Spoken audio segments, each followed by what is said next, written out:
Sonic didn't fall to speed or strategy. He fell because something ancient chose him, or doomed him. It began with a tremor, one even Tails and Knuckles couldn't explain. Not natural, but a whisper through time itself. Beneath a forgotten island, sealed in a phased dimension, reality started to fracture. And in that moment, Sonic felt something he never had before. He was being watched, not by an enemy, but by time. Before Chaos Emeralds, before heroes or villains, there were the ancient walkers, not gods, but the will of time, unseen, unworshipped. They kept the balance between order and chaos, guiding fate across timelines without ever interfering. Until one of them made a fatal error. They trusted a mortal. Mammoth Mogul, driven by hunger for power, discovered how to harness energy and destroy them. Not out of hate, but to replace them. And he succeeded. The walkers were erased from every thread of time, as if they never existed. But the universe remembers. And now it's Sonic's turn to face what remains. Their footprints were scattered in ancient ruins, sealed spheres, and temples hidden beyond the physical realm. And now one of those seals had been broken. Sonic didn't mean to find it. It was buried deep in the heart of an island not found on any map. A strange altar cloaked in silence and dust.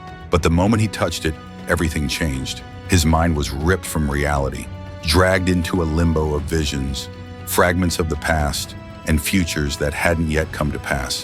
He saw Tikal, guided by them.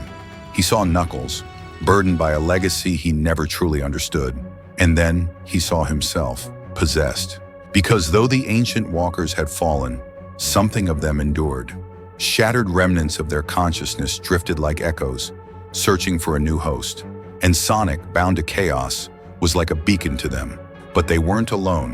Other entities, darker, hungrier, had crept into the void left behind. These didn't seek balance. They craved control.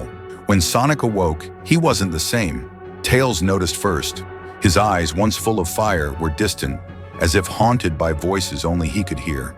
Sometimes he'd stand still for minutes, breathing slowly, eyes shut, like he wasn't there at all.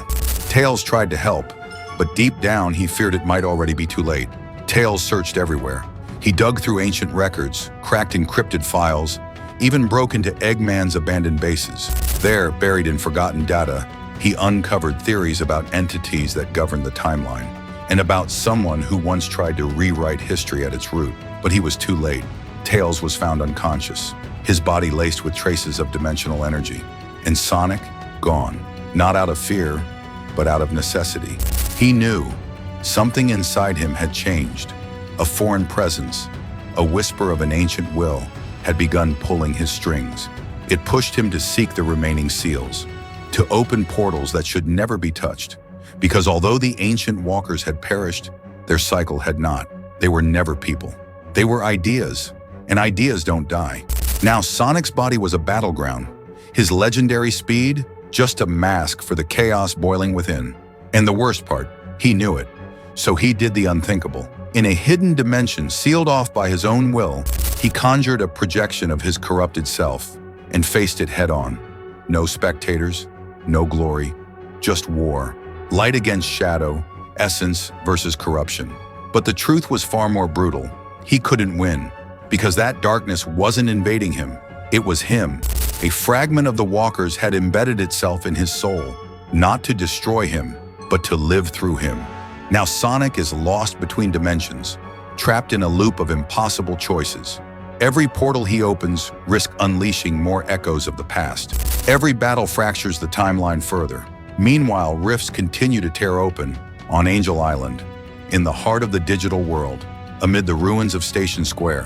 What began as an adventure has become a revelation. The Sonic universe was never ruled by heroes or villains, but by invisible hands, the true masters of time. And now that they've fallen, nothing is safe. Sonic no longer fights for the present, he fights to prevent it.